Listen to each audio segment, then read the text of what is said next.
Another MAGA conspiracy falls apart. This time, Ray Epps. Who is Ray Epps?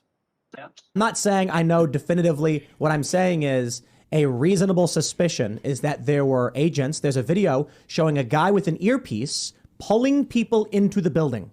All right. You combine that with the evidence of Ray Epps, and it looks like you have a preponderance of evidence suggesting there may have been federal law enforcement involved in making that thing happen. I'll get you. Ms. Sandburn, was Ray Epps a Fed? So because there's no other crime going on, the Biden Department of Justice has announced it's going to try and jail another, well, up to 1,200 protesters from January 6th. Is Ray Epps going to be among them? Considering he's on tape multiple times calling for people to break the law? We'll see. We'll be watching, actually.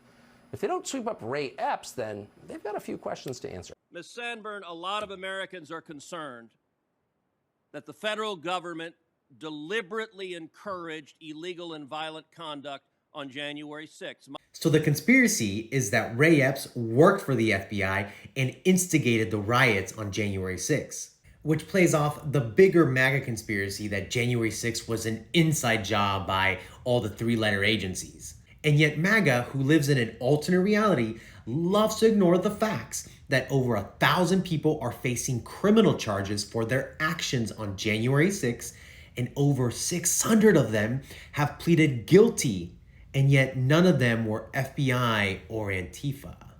And the reality is that Ray Epps was a staunch Trump supporter and a former member of the Oath Keepers militia who was there on January 6th because he also believed the lie that the election was stolen. But even he wasn't immune to the MAGA conspiracy machine. No matter how many times they push this conspiracy theory, this lie, it'll never become truth. And for MAGA, the fact that Ray Epps hadn't been charged just fueled their conspiracy. That is until now.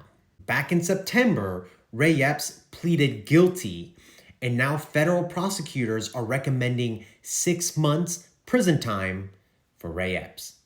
And another MAGA conspiracy falls apart. However, in the MAGA alternate reality, a conspiracy never dies. It just evolves and twists and turns into a new conspiracy. Remember, MAGA's evidence that Ray Epps was a Fed was that he wasn't arrested and doing time. And yet now he's been arrested and is facing 6 months in prison. So where will this conspiracy evolve to next?